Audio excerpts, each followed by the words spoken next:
तो जिन ब्राह्मणों ने भारतीय सभ्यता को गढ़ा, वैदिक काल में वेद, उपनिषद और गीता जैसे ग्रंथों को संरक्षित किया, अर्थशास्त्र और नीति शास्त्र से शासन को राह दिखाई, उन ब्राह्मणों पर अनुराग कश्यप हैं। जिन ब्राह्मण तुलसीदास ने रामचरितमानस लिखकर भक्ति को जन जन तक पहुंचाया, जिन्होंने आधुनिक युग में राजा राम मोहन राय के रूप में सती प्रथा और बाल विवाह के खिलाफ आवाज उठाई, ऐसे ब्राह्मणों पर अनुराग कश्यप चाहते हैं। वैसे ब्राह्मणों पर कोई भी अपमानजनक टिप्पणी इसलिए कर सकता है क्योंकि इसके खिलाफ कोई सख्त कानून नहीं है। किसी दूसरी जाति पर जरा ऐसी टिप्पणी कर दिखाइए, जिंदगी भर जेल में ना सड़ जाए तो बात रही। लेकिन सवाल यह है कि आखिर ऐसी सोच वाले लोग बॉलीवुड में इतनी ऊंचाई तक पहुंच कैसे जाते हैं? फिल्मों के जरिए क्या संदेश देते हैं? इनकी असल भाषा तो सुनिए। कहने को इंटेलेक्चुअल क्लास के लोग हैं, लेकिन इनकी गंदी सोच इनकी भाषा में साफ दिखाई देती है। नमस्कार, आपके साथ मैं हूं ज्योति विनय कपूर। तो ऐसा पहली बार नहीं है जब ब्राह्मणों पर इस तरह की किसी ने टिप्पणी की हो, लेकिन अनुराग कश्यप ने सारी हदें पार कर दी। और एक ऐसा व्यक्ति जो खुद को एक एलीट क्लास का व्यक्ति बताता है, एक ऐसा व्यक्ति जो अपनी फिल्मों के जरिए संदेश देना चाहता है, समाज को सुधारना चाहता है, वो खुद किस तरह की भाषा का इस्तेमाल करता है, वो खुद किस तरह से प्रतिक्रियाएं देता है, ये वाकई अपमानजनक और शर्मसार कर देने वाला है। हालांकि सरकार का विरोध तो वो लंबे समय से करते आए हैं, लेकिन इस बार इस तरह की टिप्पणी कर वो बुरे फंस गए।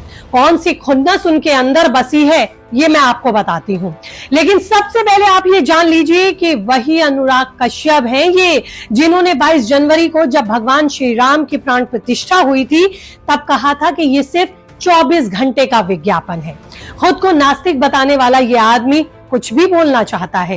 इसे नहीं पता कि ब्राह्मणों ने क्या कुछ किया, क्या उनका समाज और देश के लिए योगदान रहा। पहले वो मैं आपको बताती हूँ। ब्राह्मणों ने समाज को धर्म ग्रंथों के साथ साथ मानवता का भी पाठ पढ़ाया।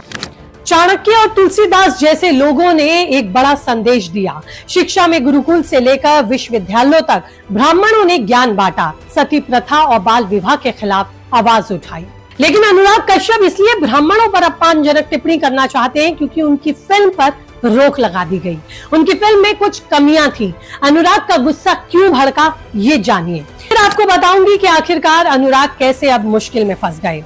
आखिर में मैं आपको अनुराग कश्यप के बारे में एक ऐसी बात बताऊंगी जिसके बारे में सुनकर आप हिल जाएंगे। अनुराग कश्यप ने ब्राह्मणों को लेकर अपशब्द क्यों कहे, इसे भी समझ लीजिए। उनकी फिल्म फुले, जो कि ज्योतिबा फुले और सावित्रीबाई फुले की जिंदगी पर बनी है, 11 अप्रैल 2025 को रिलीज होने वाली थी। लेकिन महाराष्ट्र के कुछ ब्राह्मण संगठनों ने फिल्म पर ब्राह्मणों के गलत चित्रण का आरोप लगाया। सेंसर बोर्ड ने भी रिलीज पर रोक लगा दी, जिससे कश्यप का गुस्सा भड़क उठा। 17 अप्रैल 2025 को उन्होंने इंस्टाग्राम पर लिखा, सेंसर बोर्ड कहता है कि मोदी जी ने जातिवाद खत्म कर दिया है, फिर ब्राह्मणों को फूले से दिक्कत क्यों? एक कमेंट में उन्होंने ब्राह्मणों के खिलाफ अपमानजनक गंदी भाषा का इस्तेमाल किया। इसके बाद दूध का दूध और पानी का पानी हो गया। उनके दिमाग का ब्राह्मणों को लेकर चल रहा गुस्सा जग जाहिर हो गया। लेकिन अनुराग कश्यप अब और मुश्किल में फंस गए हैं। उनके बयान से ब्राह्मण नाराज हैं, कह रहे हैं इसको नाक रगड़नी होगी। भारी गुस्से के बाद मुंबई में FIR भी दर्ज कराई गई।